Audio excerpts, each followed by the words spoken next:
Hello दोस्तों, स्वागत है आपका इस नए वीडियो में। तो आज मैं आपके लिए पॉलिटिकल साइंस का मॉक टेस्ट 1 लेके आया हूँ, जिसमें कि हम भारत का संवैधानिक इतिहास के महत्वपूर्ण प्रश्न करने वाले हैं।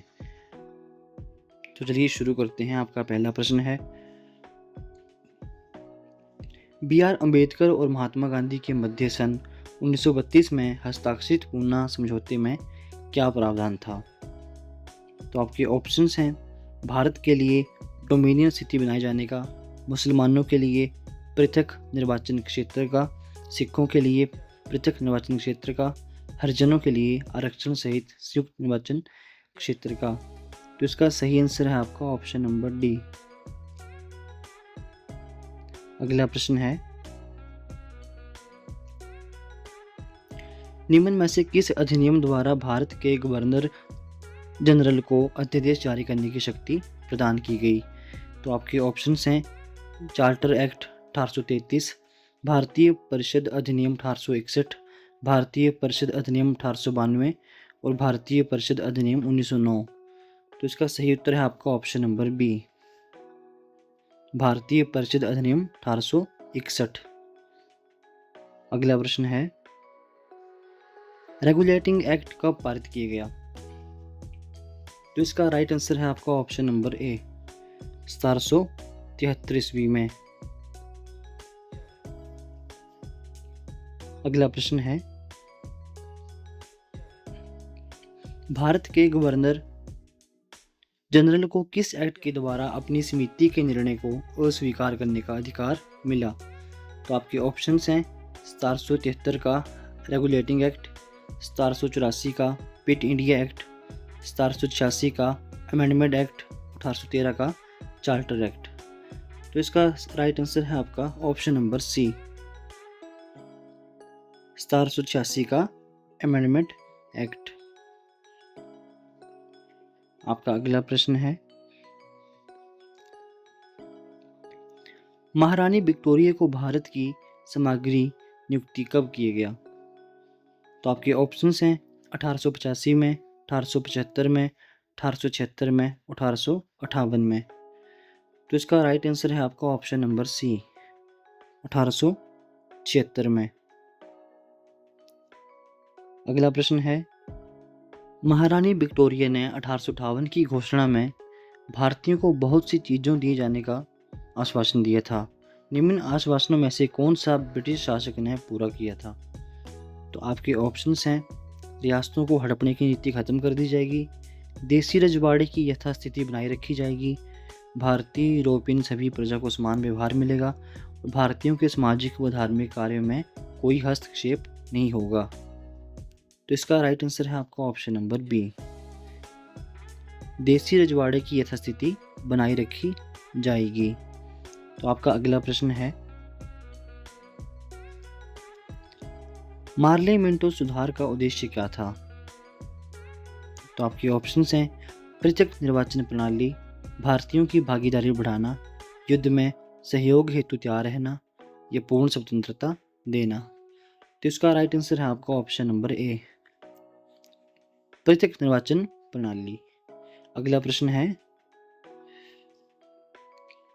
मार्ले मिंटो सुधार बिल किस वर्ष में पारित किया गया था? तो आपके ऑप्शंस हैं, 1905, 1909, 1911, 1920। तो इसका राइट आंसर है आपका ऑप्शन नंबर बी, 1909 ईस्वी में। अगला प्रश्न है,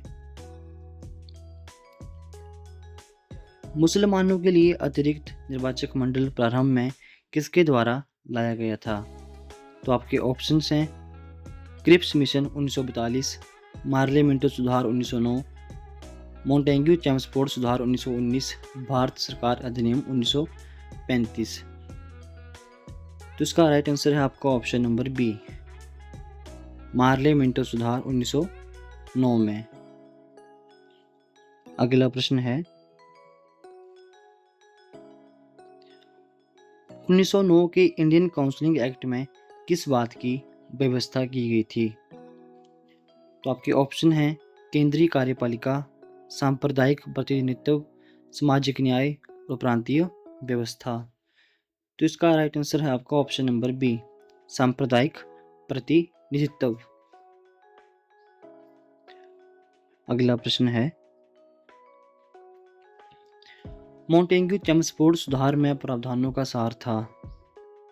तो आपके ऑप्शन हैं, राज्य की स्वतंत्रता, प्रांतों में द्वैत शासन, हिंदू मुस्लिम हेतु अलग अलग निर्वाचन व्यवस्था, राज्यपालों को वीटो शक्ति। तो इसका सही उत्तर है आपका ऑप्शन नंबर बी, प्रांतों में द्वैत शासन। अगला प्रश्न है, 1946 की कैबिनेट मिशन 3 मंत्रियों से गठित था। निम्न में से कौन इसका सदस्य नहीं था? Lord Pethick Lawrence, A V Alexander, Sir Stafford Cripps, Lord Amery. तो इसका राइट आंसर है आपका option number D, Lord Amery जो है वो इसके सदस्य नहीं थे। अगला प्रश्न है, कैबिनेट मिशन योजना के विषय में कौन सा सही नहीं है? प्रांतीय समूहीकरण, भारतीय सदस्यों वाला अंतरिम मंत्रिमंडल, पाकिस्तान की स्वीकृति, संविधान निर्माण का अधिकार। तो इसका राइट आंसर है आपका ऑप्शन नंबर सी, पाकिस्तान की स्वीकृति। अगला प्रश्न है, भारत का संविधान लागू होने तक स्वतंत्रता के पश्चात इसका शासन किसके अधीन चलता रहा? तो आपके ऑप्शन हैं, भारतीय नेताओं के परामर्श से बने कानून द्वारा, इंग्लैंड के संविधान के अनुसार, या 1935 के भारत सरकार अधिनियम के अनुसार। तो इसका सही उत्तर है आपका ऑप्शन नंबर सी, 1935 के भारत सरकार अधिनियम के अनुसार। अगला प्रश्न है, भारतीयों को वर्ष 1947 में सार्वभौम सत्ता सौंपने की योजना निम्न में से किस नाम से जानी गई? तो आपके ऑप्शन हैं, इरविन योजना, मिंटो मार्ले योजना, माउंटबेटन योजना, या बेवल योजना। तो इसका राइट आंसर है आपका ऑप्शन नंबर सी, माउंटबेटन योजना। अगला प्रश्न है, अखिल भारतीय महासंघ स्थापित करने का प्रावधान शामिल किया गया था। भारत सरकार अधिनियम 1935 द्वारा, या भारत सरकार अधिनियम 1919 के द्वारा, अगस्त प्रस्ताव 1940 में, या कैबिनेट मिशन प्रस्ताव 1946 में। तो इसका राइट आंसर है आपका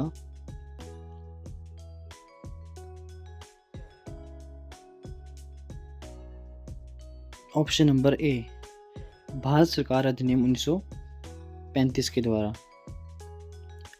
अगला प्रश्न है, निम्न में से किस अधिनियम ने केंद्र में द्वैध शासन प्रणाली की स्थापना की? तो इसका राइट आंसर है आपका ऑप्शन नंबर बी, भारत शासन अधिनियम 1919 ने। अगला प्रश्न है, संघीय प्रणाली का पहला प्रयास भारत सरकार अधिनियम द्वारा किया गया था। 1909 में, 1919 में, या 1935 में। तो इसका सही उत्तर है आपका ऑप्शन नंबर सी, 1935 में। अगला प्रश्न है,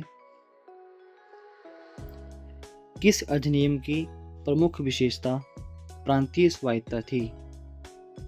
तो आपके ऑप्शन है 1935, 1919, 1904, 1858।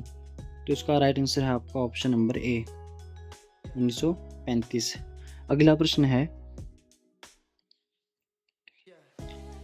भारत में सचिव का पद किस अधिनियम द्वारा निर्मित किया गया था? मार्ले मिंटो सुधार 1909, भारत सरकार अधिनियम 1858, भारतीय परिषद अधिनियम 1861, या मोंटेग्यू चेम्सफोर्ड सुधार। तो इसका राइट आंसर है आपका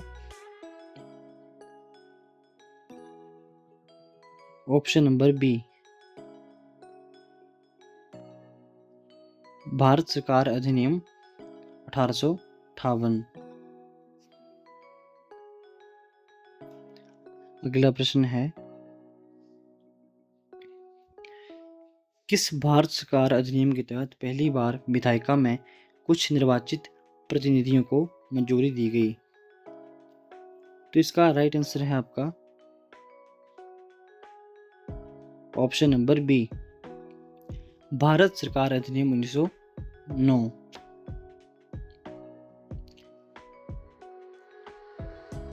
अगला प्रश्न है,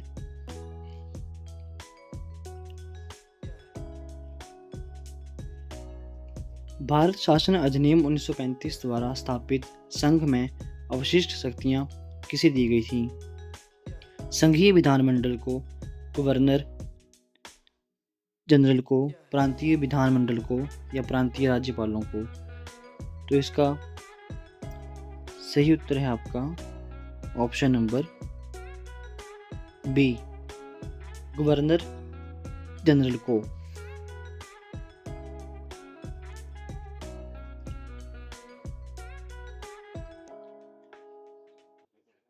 चलो आज के लिए इतना ही, मिलते हैं आपसे अगली वीडियो में।